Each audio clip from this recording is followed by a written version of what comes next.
Hi மக்களே, எல்லாரும் எப்படி இருக்கிறீங்க? இன்றைக்கி நம்ம மணத்தக்காளி கீரை கூட்டு வைக்க போகிறோம். நம்ம இந்த கூட்டு வைக்கிறதுக்குள்ளே ஃபஸ்ட்டு இந்த கீரையில் இருக்க மருத்துவ குணத்தை நான் சொல்லிடுறேன். இது எதுக்கு நம்ம அதிகமாக சாப்பிடணும் அப்படின்னா, வயிற்றில் இருக்க புண்ணு சீக்கிரமாக ஆறுறதுக்காக இந்த மணத்தக்காளி கீரை அடிக்கடி நம்ம சாப்பிடணும். இதில் புல், இலை, செடி, கொடியெல்லாம் இருந்துச்சுன்னா அதெல்லாம் எடுத்து போட்டுட்டேன். அது எல்லாத்தையும் சேர்த்து நம்ம சமைச்சிடக்கூடாது.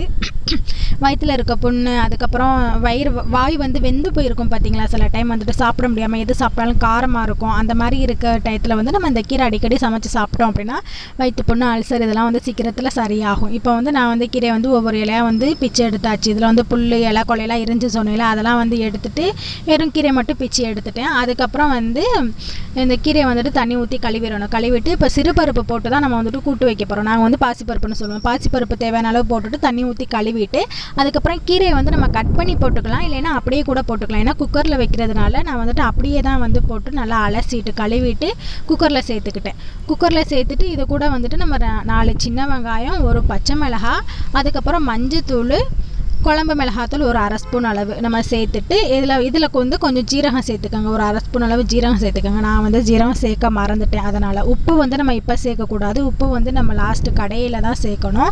இப்போ சேர்த்தோம் அப்படின்னா கடுத்து போயிடும். அதனால் குக்கரில் தேவையான அளவு தண்ணியை ஊற்றிட்டு விசில் போட்டு நம்ம அடுப்பில் தூக்கி வச்சிட்டோம்னா ஒரு 2 விசில் 3 விசில் வந்ததுக்கப்புறம் ஆஃப் பண்ணிடலாம். அந்த குக்கரில் விசில் வர டயத்தில் நம்ம தேங்காய் அரைச்சிக்கலாம். தேங்காயும் ஜீரகமும் சேர்த்து நான் அரைச்சி எடுத்துகிட்டு இப்போ குக்கர் விசில் கீரைலாம் வெந்துருச்சு. இப்போ நம்ம கடைஞ்சிக்கிறணும். கரண்டி வச்சு நம்ம கீரை நல்லா கடைஞ்சி எடுத்துக்கிறோம். அப்புறம் தாளித்து கொட்டுறது தான்.